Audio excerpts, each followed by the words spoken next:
Hello and welcome everybody, I'm Proper Varian and this is Crusader Kings III Dev Diary number 104 called III or AI. Today we will be talking about upcoming content. Finally, it's been quite some time for CK3, right? And we're going to be talking about, in particular, changes made to the AI that will soon, hopefully, be implemented. Now I gotta tell you, I don't know what comes next for CK3 in general. I don't know where we're heading, and that is a drawback in my opinion. I think that is communication that I would really love to see improve, but no matter how we look at this, I will tell you right now that these AI changes in general are really good. There's some stuff, and you're going to see that as we go through it, where I look at it and I say to myself, my god, I don't know whether that is something that I really love, but we shall see how it actually plays out, right? Most of the changes in this dev diary are quite massive in the impact that you will see as you play the game, and I think should in particular please the part of the players of CK3 that are more strategy rather than roleplay, because indeed it makes it a bit more competitive, and that is of course what many people are looking forward to when playing grand strategy games. So, let's just jump into this. It's a long dev diary and we're going to be talking about this quite a lot, but finally there is a live sign from the CK3 content team. One of the trickiest bits about GSG's, Grand Strategy Games, is making a good AI.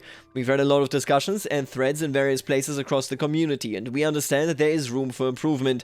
Over the summer, we've been working on a few aspects of the AI, specifically the economy and a little bit of diplomacy.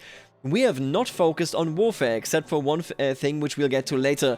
Now you might think, is that one thing related to Crusades? The answer is no, it is not. It is a really good change that they made there, I can tell you this already. It's related to rally points that the AI all of a sudden understands how to use. I'm a big fan of that. I think that this will make it much more interesting to actually fight wars against them, because you can't just predict that they will pop up in their capital and then start walking from there, you know, for example, when it comes to the Mongols. But I gotta tell you, especially after the crusade that we had just the other day on this channel, man, do I wish warfare actually got a huge piece of work done. There's just so much there where I think to myself it would be really neat if we could approach this from a different angle, not even necessarily from an angle that is as radical as the one that I suggested in my CK3 warfare theory crackpot video, but any angle that just makes the experience different. For the moment, you just have to see that warfare indeed wasn't touched. For the player to feel motivated to do well, the AI must show that it can do well alongside you. It doesn't have to be fantastic or play optimally. In fact, that's usually immersion breaking. There's a really good case for Hearts of Iron 4 where the AI basically was just too effective at reshuffling its units, making it so that the player would just constantly be annoyed because their focus would have to be everywhere. This is something that happens and that is very common in strategy games.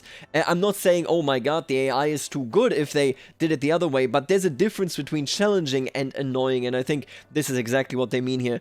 However, it must be capable of progress. We want the AI in CK3 to be able to provide a good challenge and do well enough to motivate you to do even better. Also, we wanted to do this without cheating. Before delving deeper into what we've done, I'd like to explain some of the challenges we set out to solve for the economy. Economically, all AIs currently play the same. We want their personality to affect how an AI decides to spend their hard-earned gold and on what.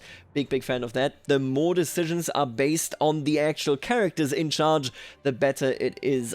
You know, I've always been in favor of this, so I think this connects roleplay and indeed grand strategy even more. Ultimately, you won't really feel the roleplay because when you take over a county, okay, yeah, you might see this was built up by a character that was war-minded or by a character that just wanted to develop their realm, but I don't think you will look at that and go, oh, that really speaks volumes about the roleplay that we're experiencing here. Either way, a good step, no matter what. A player understands that this is the second one here, a player understands that there are certain ways of using gold that are optimal and appropriate regardless of their situation, that there are certain risks worth taking. We want the AI to understand this as well, employing decisions that make them prosper and are suitable to the stage the game is in. So basically, they want to give the AI at least some of the knowledge that a player doubtlessly has, so that the AI can then actually contend with the player. Good idea. We want the AI to build more buildings so that the world becomes more and more developed over time. Right now, only players realize the value that buildings bring in the long run, while AIs spend most of their gold on wars. So, I gotta say that I didn't really see that directly. So, when I play the game, and in particular with the game that we got running, the Let's Play, right, I do see the AI develop the counties quite well. They build them up like crazy. I don't necessarily know about building new structures, so like new holdings, but the actual building slots are commonly full when I look at it, but that is anecdotal evidence, and I have to admit that when we look at the number in a second here, or when we look at the numbers in a second, there is a huge difference between the current live build and what they changed here. So clearly, they did very much teach the AI something that changed how they developed their realm, and that indeed things changed. On that note, I have to say that in particular, what I have noticed, outside of the buildings, where I didn't really notice it that much, that they don't really build anything, but aside from that, I have noticed that development is something the AI doesn't appear to be very good at.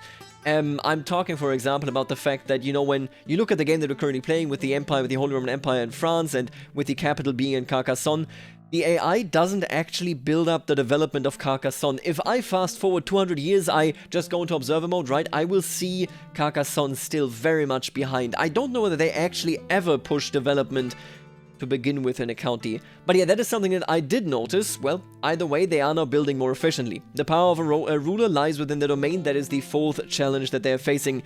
The AI, much like the player, should strive to build a base of power and cultivate it over time. Right, so focusing on realm stability is something that the AI is not very good at. And I think that they definitely changed that here massively. Again, we're going to see that in the numbers in a second.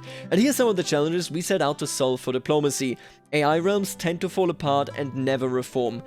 Yes, I have seen this. I have seen them reform sometimes after 100, 150 years, but it takes so damn long and it never really comes to a meaningful end. The AI never really has the intention of, you know, for example, forming not a cultural union necessarily, but sometimes there are just connections between rulers that should unify them but never do because of the way the AI does the calculation there. So now they want to change this. Vast seas of counts and dukes unwilling to accept the overlordship of neighboring kings. We want the AI to be able to diplomatically expand, much like the player is able to. I love this. Instead of everything being a war, it can be diplomacy and then follow a war if they, for example, just vassalize somebody that you wanted. Big fan of this idea. I think this should really change the game and the feeling of it.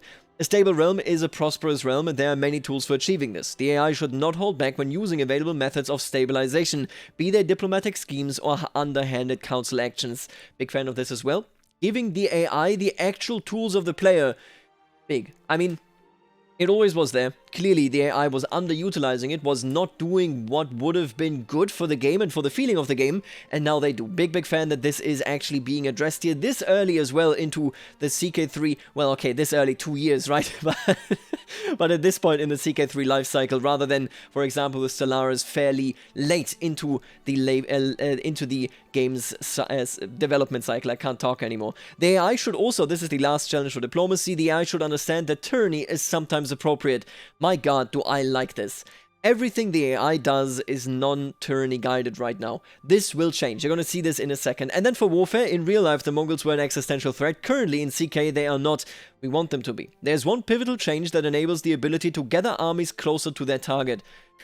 God bless. You're going to see this in a second. You're going to see this in action. There's plenty of images here, so definitely make sure to keep watching here because it's going to come around. Man, this I didn't notice this guy's face. He's an ugly son of a gun. The key to success in CK3 is a strong and stable economy. So we are going to talk now about the changes to the economic AI. And such a thing is driven by buildings and partly men-at-arms. We have set out to change how the AI uses its gold so that it builds up its realm more. The backbone of this work rests upon a framework of economic archetypes. There are 4 economic archetypes that AI rulers can fall into, of which 3 are significant: Warlike, Cautious, and Builder. If a character falls into none of these archetypes, they will be unpredictable and use aspects of other archetypes in a semi-random fashion. Let's start by talking about Warlike. The Warlike archetype wants to be ready to declare war always. This is the archetype that is most similar to how the AI behaves in the game right now. They will put their gold into a war chest before considering other options. If a Warlike AI is at peace for an extended period of time, they will use the gold in their war chest to develop the realm, but they will first and foremost prepare for war even in the early game. Basically, they will have a huge war chest and then want to use this. And only, you know, if they have a war chest and can't currently use it, will they invest the money that is above that war chest into the domain. Bold and greedy AIs tend to be warlike. Wrathful, impatient, sadistic, ambitious, vengeful, irritable, zealous. Makes perfect sense. Tribal rulers and cultures with the bellicose ethics are also drawn to this archetype, as well as any character in the Iberian struggle that wants to escalate towards the hostility phase. So the way it works is basically AIs identify as certain actors, be that de-escalation or escalation, and then they will act in that manner. And apparently, if you are in the Iberian struggle and you want the hostility phase, then of course you will act with the warlike personality in mind. Here we have now the cautious type. Not to be confused with cowardly, the cautious type wants to be prepared for having war be declared upon them. They are somewhat averse to declaring offensive wars, instead preferring a slow build-up. This archetype will save up a minimum buffer of gold depending on their tier. When choosing to invest gold into buildings or men-at-arms, they will evaluate the state of their military, how long they've been at peace, how many allies they have, and their level of dread. Depending on these factors, they will feel safe and invest more gold than they would otherwise, while keeping the aforementioned minimum buffer. Basically, they don't really want to declare, they just want to build up if they feel safe, so if you keep threatening them, they will not build up the domain. I like this idea, where you can actually go and influence whether an enemy's land will be built up, depending on how much you rob them of their treasury. If you declare war on them, if you somehow manage to, for example, raid them, to exhaust their energy by, let's say, destroying their armies, making them build up their levies or their men-at-arms yet again, which costs them, of course, more money, you're looking at a situation where you can keep them from actually investing in the domain, and that is an interesting point that you couldn't really do before that, because you didn't really know, okay, how much money will they save before they invest in the domain. That wasn't a consideration. Now, at the very least, you can do it in a fairly limited fashion. Common traits include patient, calm, craven, paranoid, and content. Rulers with a fickle or lunatic trait will never be cautious. Rulers with a stoic ethos or the stalwart defender cultural tradition are also drawn to this type. Alright, so that is the second type, and here comes the third type, the Builder. The Builder archetype wants to invest all of its gold into the realm. They will empty their treasury in order to build buildings and men-at-arms as quickly as they can, and will also tend to construct more economical buildings and never hold new holdings than other archetypes. They are bold and a bit reckless, only saving up a war chest if they are under direct threat, such as strong faction.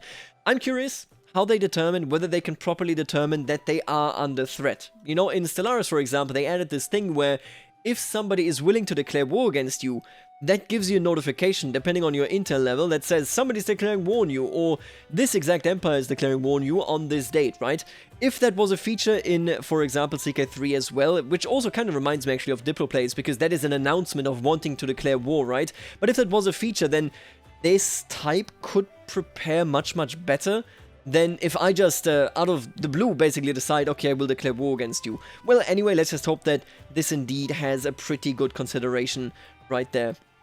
Common traits include calm, patient, diligent, generous, stubborn, profligate, and improvident.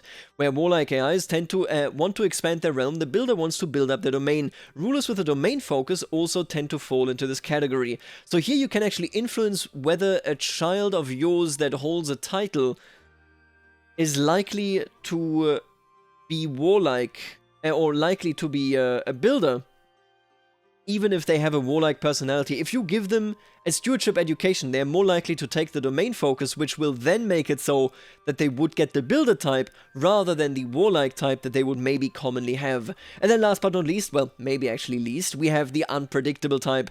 The unpredictable type doesn't have a propensity towards anything in particular and might decide upon any strategy. They do so randomly, weighed up by traits such as diligent or architect, and the amount will be modified by how bold they are. Otherwise, they will want to build up their realms to a minimum degree, higher than a warlike type. Keep a decent buffer, lower than a cautious type, and go to war at a normal pace. So basically, yeah, you know, they can't quite decide. It's the neutral faction right here they will take from each of the individual types. And then, right here, now we have not just the types, but the types also are very distinct in how they act depending on the actual economic stage we're in. So when they build up, they're already different fundamentally, but it also depends on what sort of domain they're looking at and whether they're happy with it or not. Economic stages. The AI divides its economic game into 3 stages: capital development, domain development, and late development. The first 2 of these are early stages that should be all but over roughly 100 years into the game. So these first 2 are basically over in the first 100, 200 years in the game, and then you jump into the late development. Early capital development is of course the first one right here. The most important holding to develop is your capital, I'm sure you all agree. The AI will strive quite hard to fill all of the empty slots in its capital before doing many other things, as first level buildings have a significantly higher return of investment than upgrades do. And of course, in particular, if it's your capital, you get an extra bonus there. At this stage, the types matter less, but this phase is also over somewhat quickly. This has quite a significant effect on the AI overall. By being able to kickstart their economy earlier than before, you will see them doing much better in the mid-late game.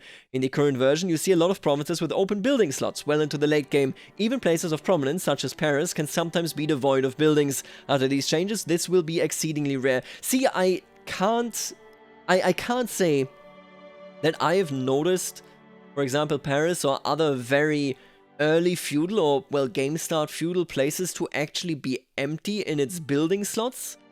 Maybe in its holding slots, I can't say that I really look out for that too much, but no matter how I look at it, it's a good change, because, again, if they were wrong about what they're saying, I just have anecdotal evidence, right? If they were wrong about what they're saying, then the numbers in the way they differ in, you know, we're gonna see this right here, the numbers, as much as they differ, they wouldn't differ that much. So clearly they made some massive changes that then lead to, you know, exactly what they're saying here. Again, I didn't really notice this, but maybe that's just, you know, something that speaks to how okay the AI was so far when it comes to the economy.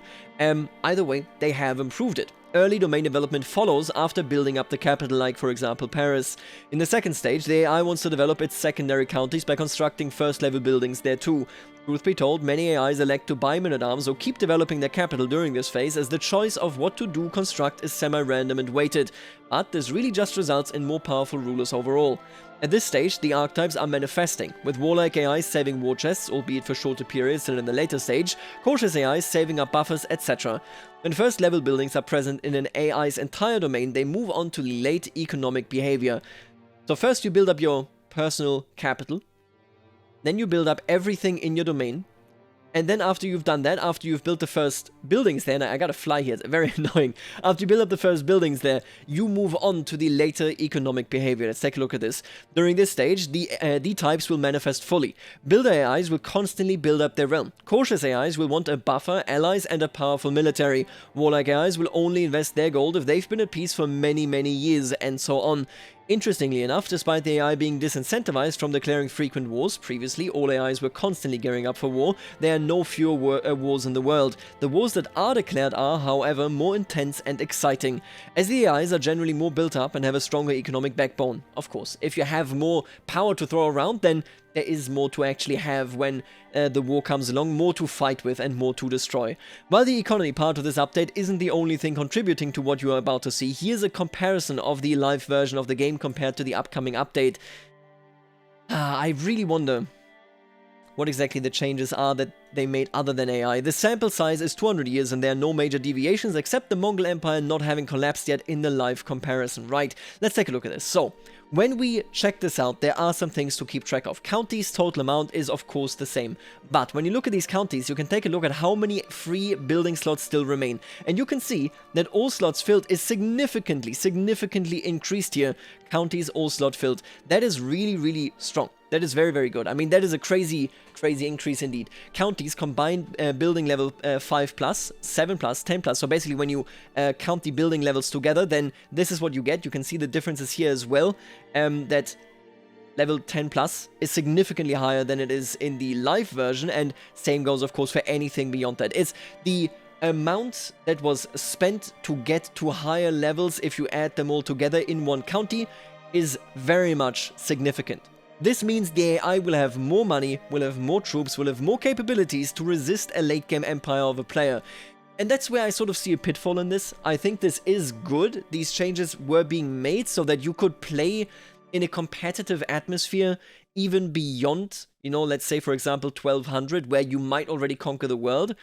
The only negative that I can see here is that this power consolidation, and we have to see how it actually plays, of course, I want to add this as well, but this power consolidation, my god, this power consolidation might make it so that we now even earlier have to look at like just a few empires dominating the map. This is what happens in every CK3 game as soon as Primogenitor comes around.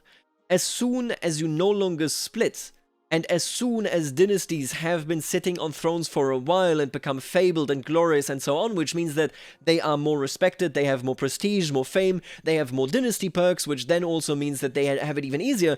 As soon as we get into the late game in CK3, we have an immense amount of actual power creep, right? And making the AI better at stabilizing early on might invite that power creep in even earlier. That is my concern here. I don't know how it's going to play out, but I think that we might see a level of stability that goes a bit too hard. I see it in the Let's Play that we're currently doing myself, where I was partially thinking about maybe we should play a different dynasty, not for the point of, okay, I'm bored of this dynasty, but for the point of our dynasty right now gets so many bonuses. I could do everything wrong and we'd still win.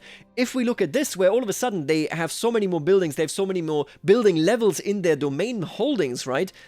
And this starts even earlier, so let's say after 100, 200 years you have a very centralized kingdom, you might be looking at a stabilization that just goes a bit too far. I don't know that it pans out that way, I hope not, but That is the one pitfall that I can see in the economic changes. Other than that, I mean, it's just dramatically better. They actually now can compete with a player. That is massive. I'm worried about that part in particular. Here you can see it as well. Counts plus means counts, dukes, and kings and emperors. How many exist, and then what do they do? You can see it right here. We have fewer counts plus in general, but when you look at this, the domain sizes, right? So how centralized actually are they? You can see it right here. All of a sudden we have a much lower number in domain size 1, meaning this teeny tiny king that holds nothing and is completely neutered basically no longer exists, or at least no longer exists as frequently, and they are much more commonly in this position where they hold more counties in their domain. You can see it right here as well. These numbers, they're just not comparable. What we have before this update is just not comparable in that scale. Then over here you can see there are 6 instead of 3 emperor tier rulers, and that is what I mean. Right? When we think about this, where at the end of every time lapse that you can watch on YouTube or that you can run yourself, right now you see 3, 4, 5, 6 big blobs in 1400. This might be something that we now see much, much earlier. That worries me. I will maintain this. I do not enjoy the fact that emperor tier rulers are more common. I think that is a level of consolidation that should be counteracted, but that isn't, because the longer you go into the game, the easier it is to rule, not just because of primogeniture, but also because of the dynasty perks and so on. And this, the fact that they can stabilize early, collect the renown and so on, is something that might even intensify this. Big concern of mine. Now here you can see the similar case as well. What do we have with military size? You can see that they are much more positive, again, much more weighted into the direction of having more troops, which perfectly fine. I think this is completely reasonable.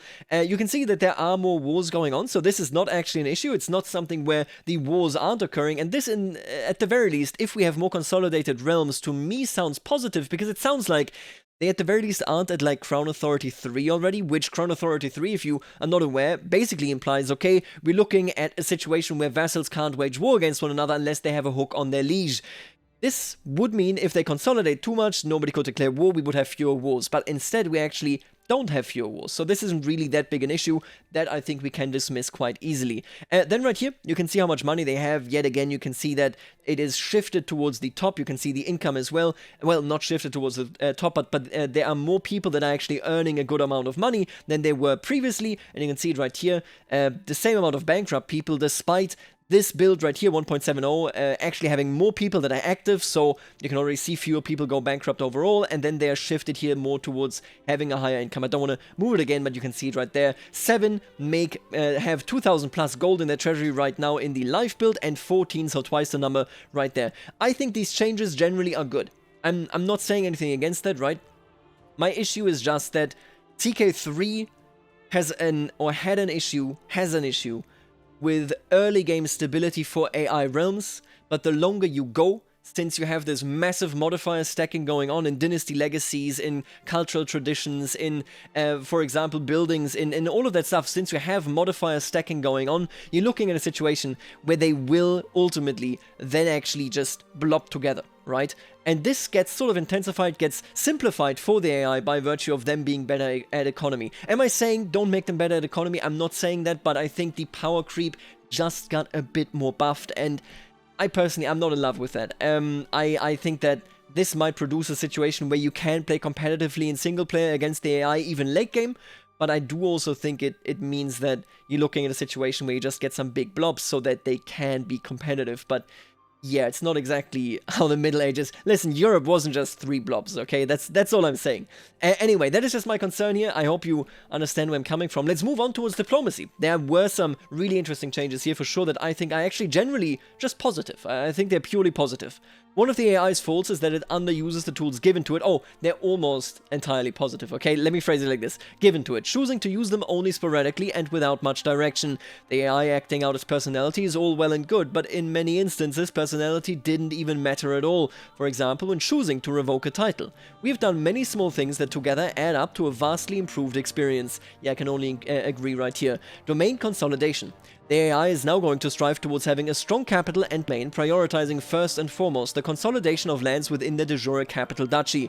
Makes sense. For example, the King of France will want to hold Ile-de-France and all counties within the Duchy of Valois. In order to do this, they are now willing to take on a modicum of tyranny via revoking or retracting, modified by their personality. For reference, the AI has never before willingly taken on tyranny and has always waited for a revocation reason. All AIs will want their capital county and at least a small domain, 3 or so counties, regardless of personality, but just and generous AIs will stop after that point.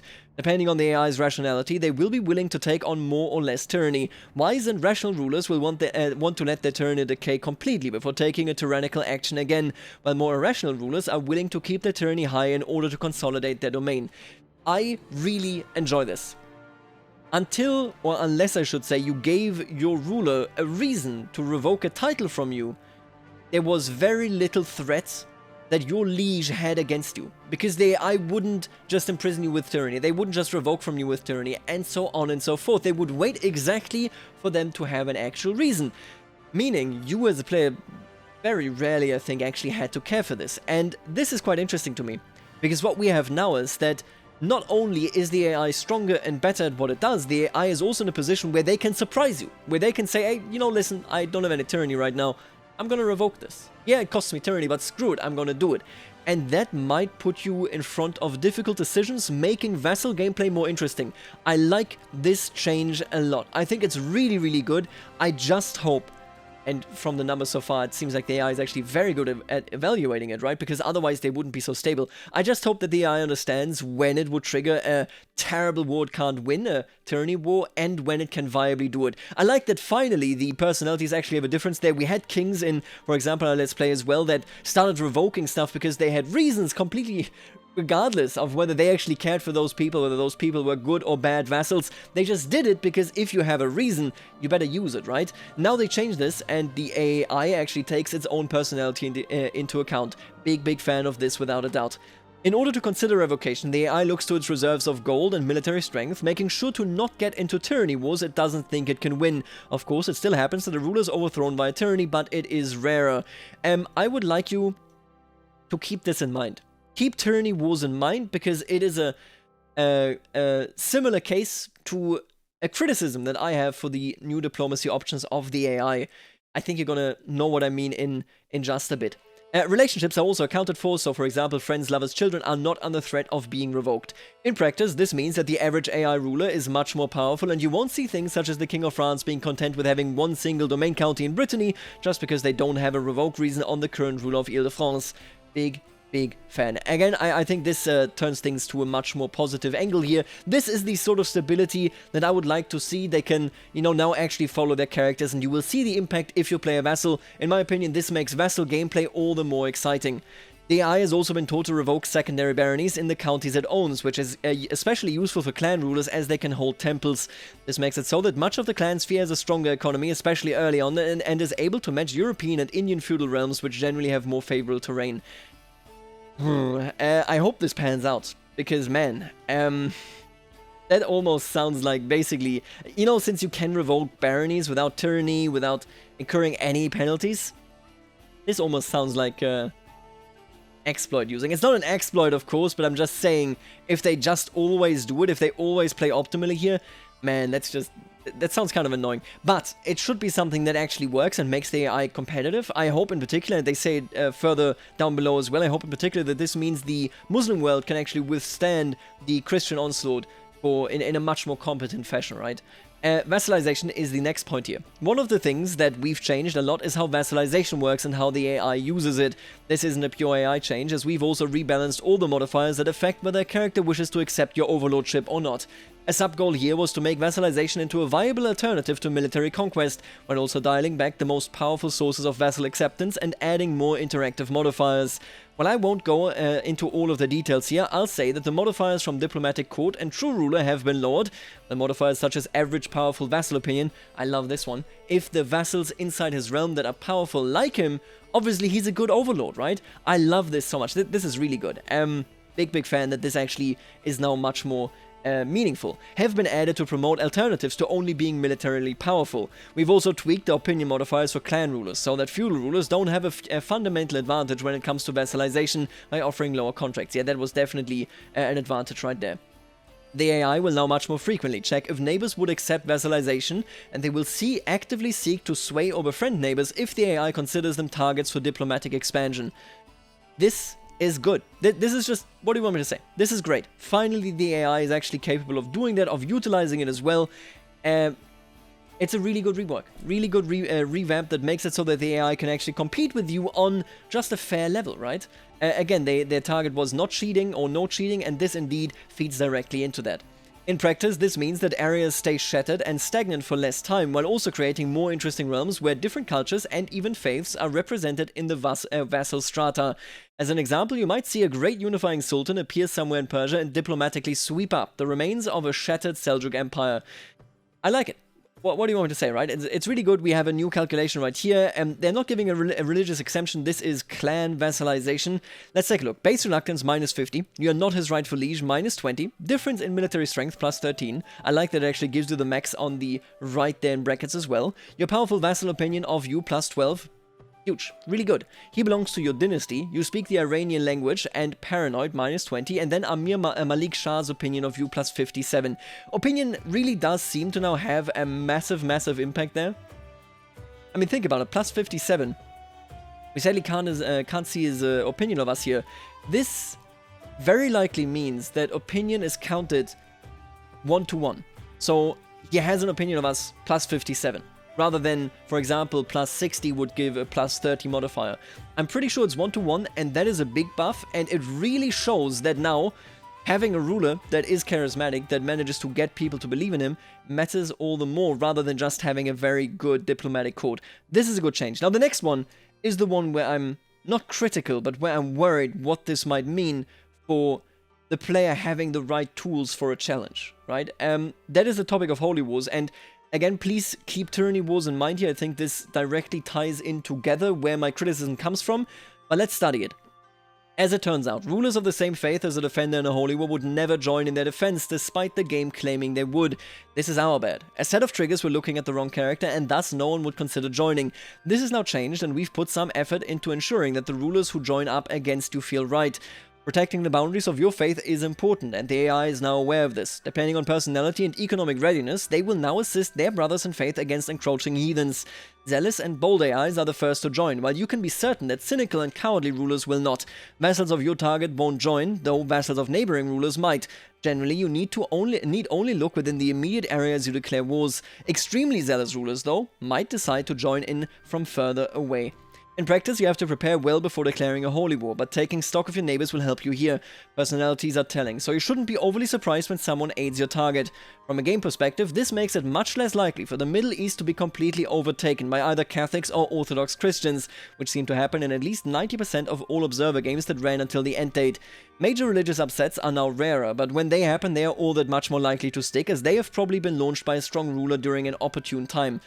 This I have my problems with, so fundamentally, of course, yeah, okay, the game says, and the game always said, that defending people might join a holy war, right? They might join on the defending side. The fact that they now actually do it is a good thing. It's a really positive thing in my opinion.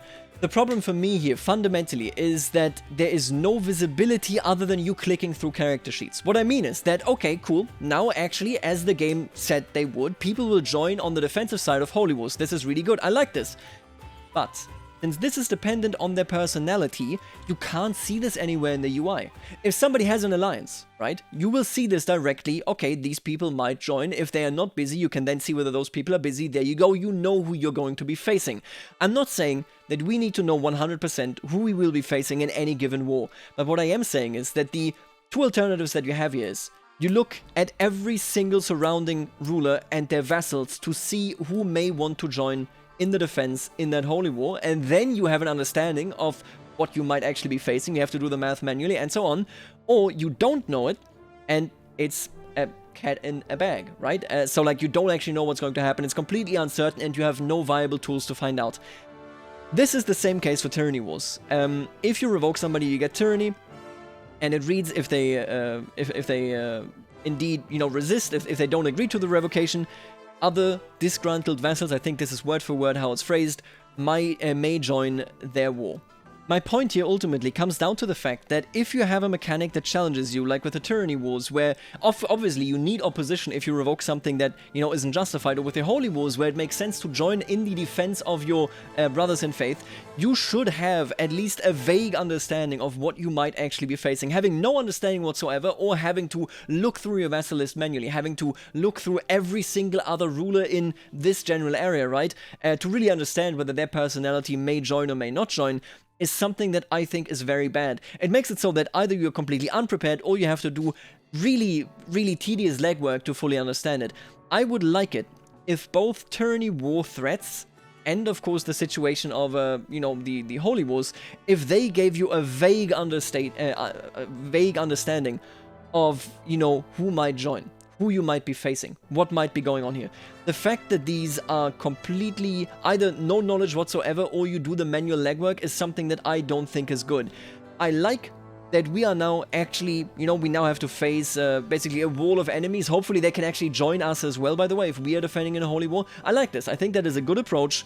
I do not like that there is nothing on the topic of visualizing even a vague understanding of who you might be facing. If there is a threat in any given game and you have no way of being aware of it, or it is terribly unfun to become aware of what that threat actually is, then that threat is not something that I like as game design, right? I would really like it if we got like a vague list. That would be very cool. But right now, I gotta tell you, I think Holy Wars may become one of the most frustrating mechanics out there.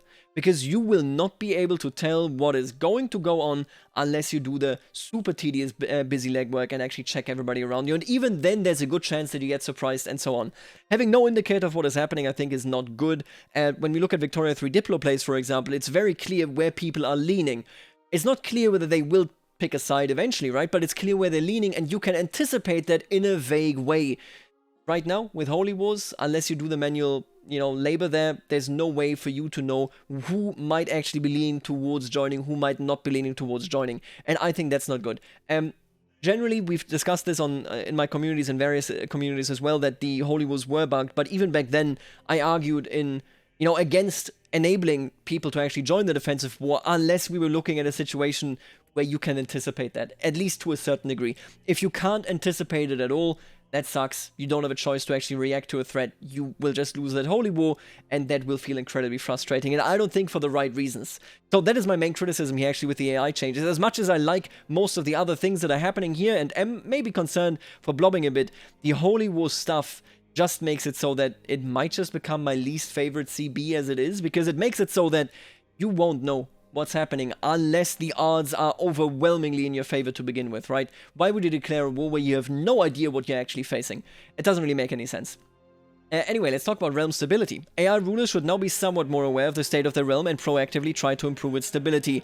There are many flavors of stability, some more underhanded than others. Firstly, the AI is now much more likely to sway, and when they choose who to sway, they are much more likely to pick important characters.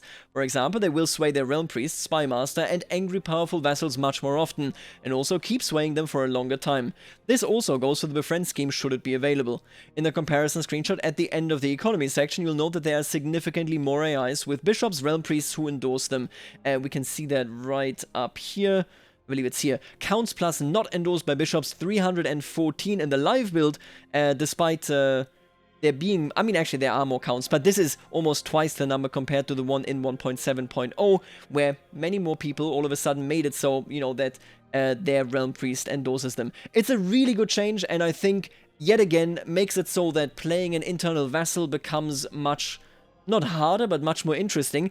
And since the AI is actually much more competent at keeping the realm stable, I really hope, I mean, actually, yeah, no, it actually just means that you as a vassal need to make sure that you start having hooks on other vassals so that you can force them into factions, even if your AI liege is, you know, quite competent at actually going ahead and charming them. I like these changes. It should make vassal gameplay much more interesting, and that is what I'm here for sure. Right, AI rulers with a more unsavory disposition will use the Find Secrets Council task, which the AI previously did not use. They will tend to target their vassals or rivals if the chance of being found out isn't too great. They will then blackmail and use the ensuing hooks to improve vassal contracts. Rulers who have unlocked the fabricated hook scheme will also much more often use it on vassals whose contracts can be modified. Over the generations, this means that the contracts AI rulers have with their vassals tend to be much better than they used to. The fact, in my opinion, the fact that we're now looking at a situation where all of a sudden they are using these schemes, they're using these hooks, and are actively progressing where contracts are, is really healthy for this game. Really, really good. Contracts, and we talked about this on the channel as well, like even like 6 months ago, I think. But like contracts fell by the wayside throughout the last 2 years after CK3 was released, despite being this amazing feature. They're so versatile, they're so interesting, right? And this really pushes them into the right direction.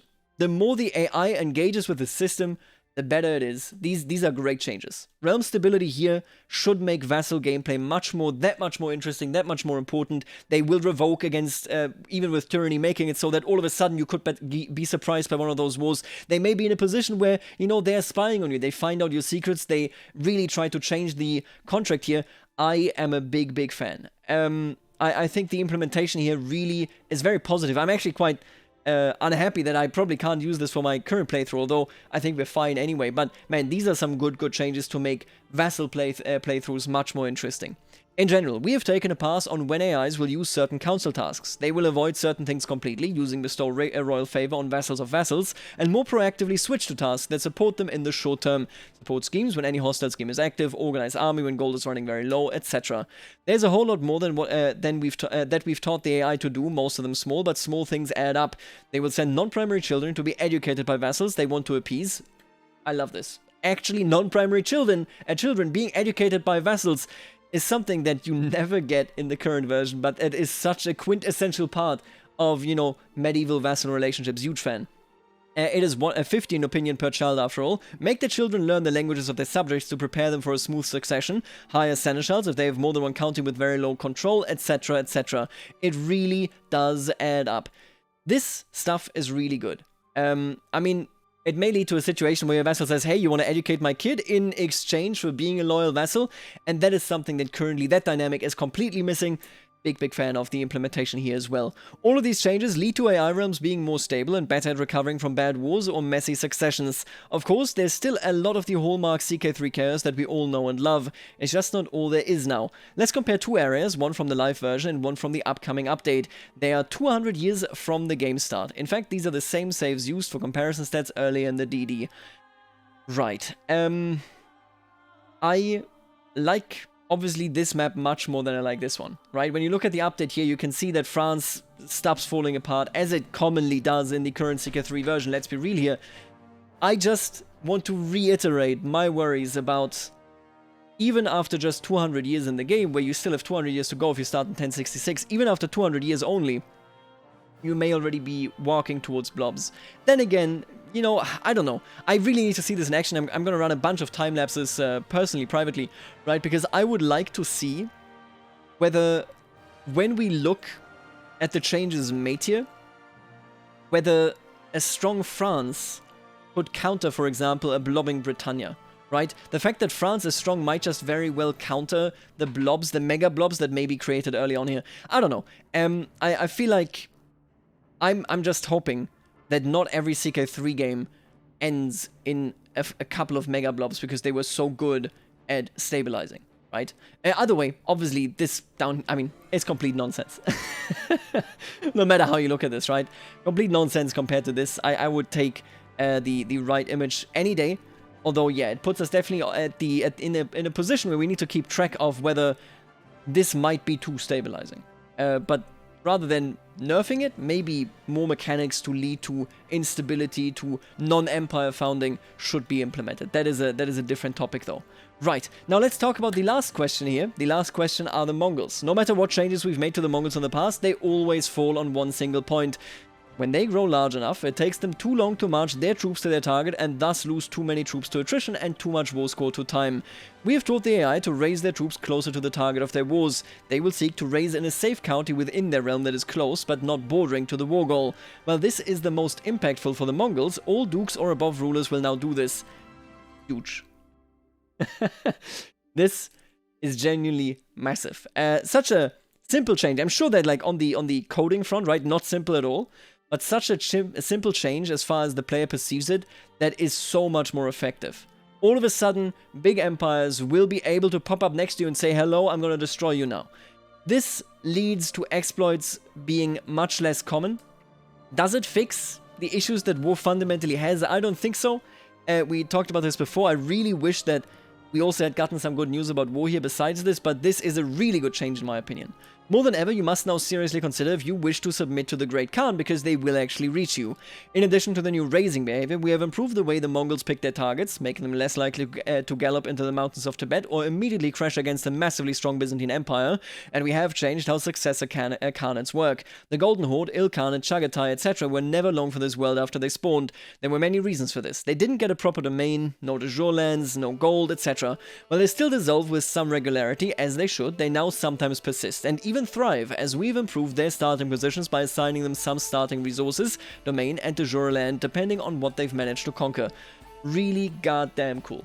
I am hoping that the Mongols can now be what they were meant to be. See, but again, this is, man, come on. It really just brings me to the point, though. I wish we could have the same experience in vanilla with the Ghaznavids, with the Seljuks, you know, in an 867 start, with the Timurids, and so on. Currently, none of those spawn in, right? But the new mechanics and the way the empires, the successor empires, now deal with the downfall of the Mongol Empire, it would work so well for those hordes as well, and yet we never see them spawn. It's you know, I just wish it were to happen. Let's actually take a look at this, though. This shows the progress of the Mongol Empire, and you know what? This is when they spawn is roughly 1209, yeah, we can actually see it here. We see the classic downfall of Persia. Okay, yeah, classic stuff. This is 1066. What we actually do see... then again, we can't really pinpoint this. I was about to say we see a Jerusalem here, but we don't. I was thinking we were seeing a Jerusalem here that at the same time didn't conquer the entire Levant. When Jerusalem comes in, usually it just conquers everything, but I think the Crusades still just failed. Ah, man. And then other than that, actually, we don't really have too many kingdoms that are at the threat of becoming an empire, right? Poland, consolidated, okay, Denmark, Sweden, Norway, Finland, Novgorod, Ruthenia, all looking quite okay. We got Scotland in here as though they were England. We got Castile, Galicia. All of these look perfectly reasonable to me. I think, I don't want to say it's overblown, because I have to test it, obviously. But this is a map in 1209 where I think it's fair to say that they are in a pretty good spot as far as consolidation is concerned. Maybe my fears are overblown, ultimately. But 1209, this looks really good. Now let's take a look at how the Mongols proceed. We can see right here the Mongol Empire, much bigger than they could ever be in the current live version of the game. The Holy Roman Empire ate a lot of land there, but immediately, subsequently, fell apart. Big fan. Mongol Empire now took Persia right here, right? They absorbed it, basically, because obviously they would have been eaten either way. Then right here, I think Syria may be a Crusader state now that I look at it. But the Mongols now heavily go into the steppe here. This is massive. You never see this. It's impossible. You never see this in vanilla right now. Boom. They continue further. They actually took Egypt. This is a massive threat. I just wish they actually went against the Byzantines in this instance, right? But either way, look at that. They actually got them eat hungry. And then they fall apart, and they fall apart in such a sweet way. The Golden Horde, the Ilkhanate, the Barun Khanate, the White Horde right here, the Mongolia, Chagatai, much better. No matter what we say, no matter how we look at this, much better than anything that the Mongols did beforehand. And you can actually see, wait, can you see? Let me just check this. I think you can actually see Ruthenia, right? Yeah, this is basically Ruthenia. So maybe people just got subjugated, they didn't get fully destroyed, you know, they still exist. This obviously is a mistake. Mongolia here exists, the White Horde is a bit split. It's not beautiful, it's not the most amazing thing, but I have to assume that this actually depends on where the vassals spit out, right? Like, which vassals went to which horde rather than which empire held on to it. The separate kingdoms. Well, it doesn't really matter. I hope you get where I'm coming from here when it comes to this. The Golden Horde and all that sort of stuff would never pop up in any given vanilla game right now because of the impossibility of waging war out of Mongolia in, you know, Europe, for example. That's a long walk, and in that time, of course, you will lose the war as is. So now they can finally do it, and they're clearly advancing. And I didn't even notice they actually have the Black Horde here as well in India. Very much looking forward to this. I think this is a really, really cool patch. The Mongols are a big change. The AI is clearly better. All in all, this is hugely positive. I'm worried about stability, but to be fair, before this, I was worried about the instability. So I think, you know, the pendulum swings, and at some point we're going to find a middle ground. Maybe this is it, and I'm just overly cautious. On the other hand, when it comes to Holy Wars, when it comes to Tyranny Wars, I would really like it if we got access to any sort of information that actually told us, hey, these people might join. Don't give me this guy will definitely join. Give me something like, hey, there's a chance that this fella might jump in, you know, whether they're on the fence, whether they're leaning towards something, whether they are neutral, anything that gives me an indication of what I have to expect. Holy Wars right now, I feel, are in a space where you will either steamroll them because you were over-prepared, or you're in a situation where you won't even declare it, or you declared it and are now getting pounced because you couldn't properly anticipate who might oppose you. I think that's not good. Tyranny Wars are very similar. I've been in situations so often, and I think many people have been in these situations where you saw disgruntled vassals may join, and this is true. You acknowledge that, you look at your vassals, go, they're not that mad. Like, you know, all of them are positive, and all of a sudden you have the entire realm rebelling against you. What influences that and who might join, none of that is clear, none of that is transparent, and I don't think that's a good thing. Now this video, and I mean, you know, it has to be said, this is the first dev diary we've gotten in quite some time. This video is long enough, so I'm going to call it right here. Let me know what you think about the changes and about my concerns. I'll see you later, alligator.